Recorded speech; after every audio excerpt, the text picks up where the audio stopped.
The darkness goes on for months in the Arctic winter. The wind never stops and the snow keeps on drifting.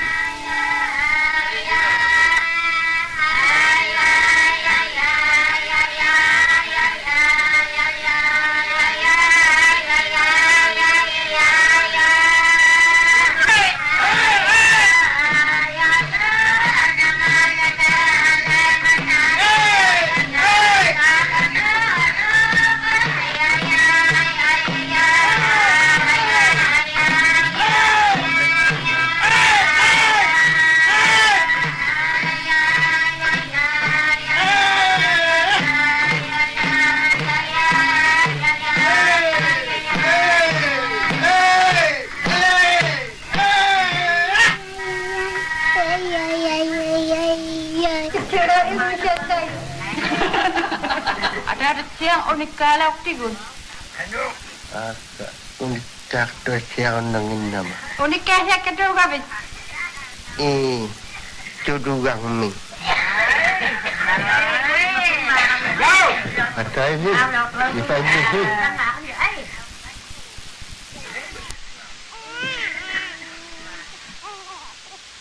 Dahil sumanayalok upang nagsami.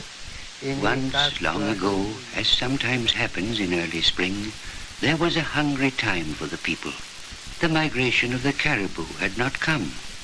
We ourselves have waited long for the caribou some years, but never as long as that. All the people were hungry, and so a man and his son left home and went in search of food. Fear was about them, and remaining was intolerable. At last they saw a raven sitting on the barrier ice. In those days, of course, all ravens were able to speak like men. "Hi, Raven, have you seen any animals we could eat?" "No, I'm starving myself. Just now I was dreaming of dead fish." "You are higher than we are. Raven, you are a good hunter. Will you tell us if you find any game?" "I will."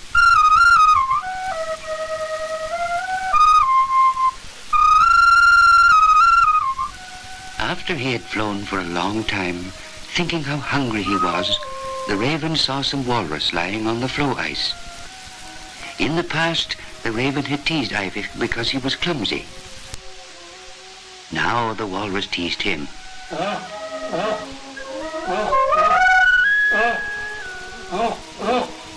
The raven flew on and spied Teriak the weasel. But he is the quickest of all animals, and when the raven swooped, Teriak only laughed. At last, down on the tundra, the raven saw something he could eat. It was the eggs of Opik, the owl.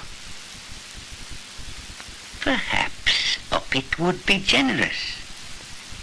The raven could only think of how good those eggs would taste. "I am so happy to see you, Opik.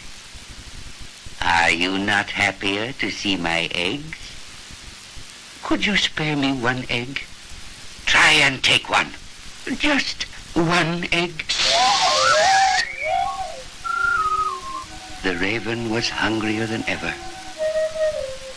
He saw Nanook the bear watching for seal by a crack in the sea ice, for he too was hungry.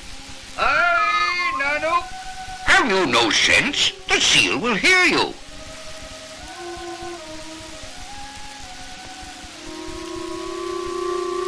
A long way off, the man and the boy who had found no game were fishing through a hole in the sea ice.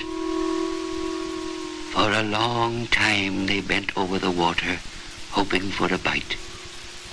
They caught nothing. How they wished for even a sculpin or a rock cod to catch the hook. But the sculpin laughed at them. "Oh!" The water was dark and still, and there was no tug on the line.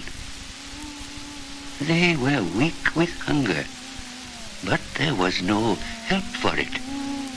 There was nothing but ice around them. Night came on. They were tired of watching and waiting.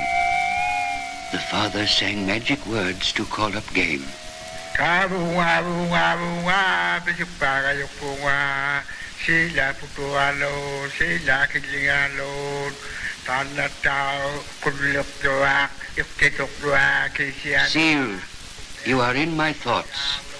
Come up from the sea. Caribou, come in your herds in the dear early morning. Beasts of the plain, come and offer yourselves.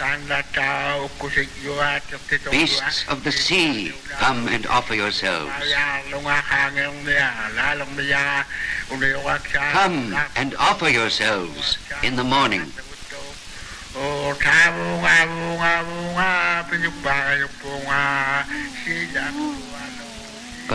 there was no answer to his songs. Meanwhile, far away through the night, the raven flew on. Though he had seen much game for men, he had seen none for himself. He saw more walrus, but this time he did not speak. He saw Pamucto, the otter, who was hunting too, and Oak-Pig, gliding silently, hunting in the darkness of the moon.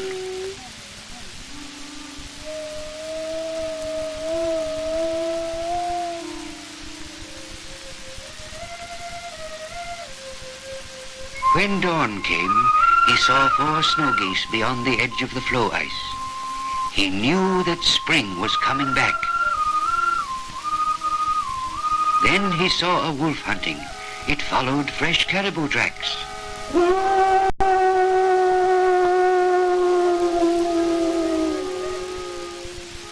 At last the caribou had come.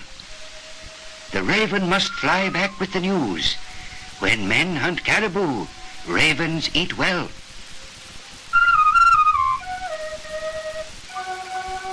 Now at this time the hunters, who had found no game, were returning to camp.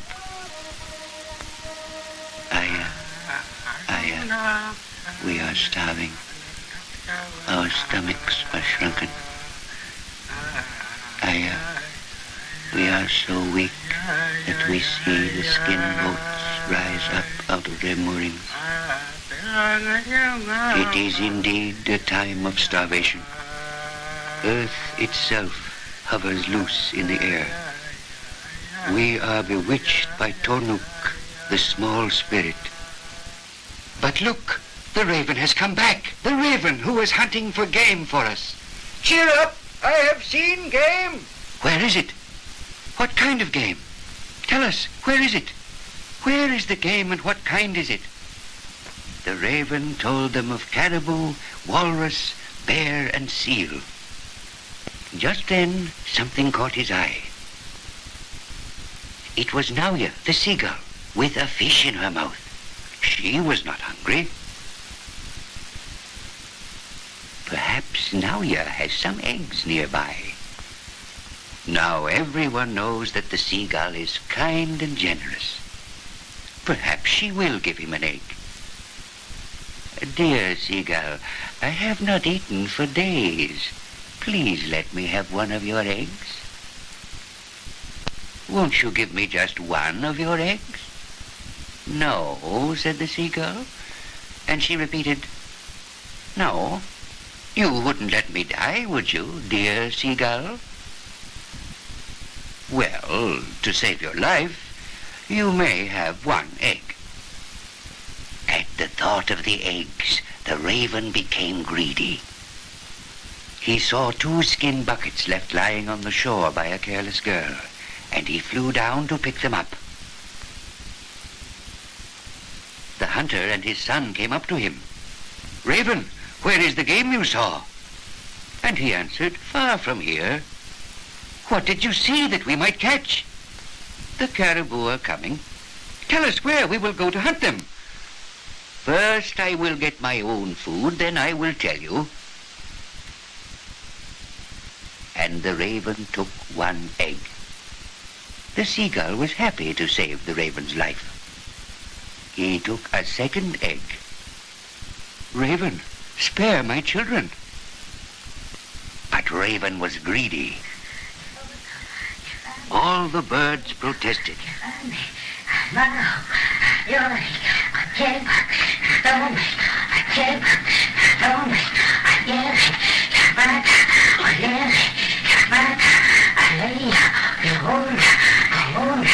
Raven, where is the game for us? But with the egg in his mouth, he could only answer,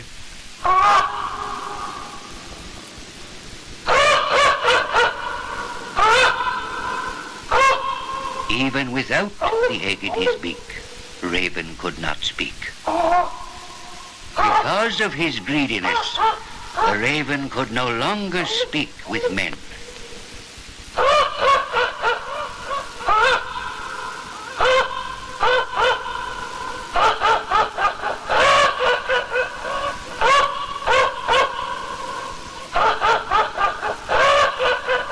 Ever since that day, the seagull has carefully guarded her eggs.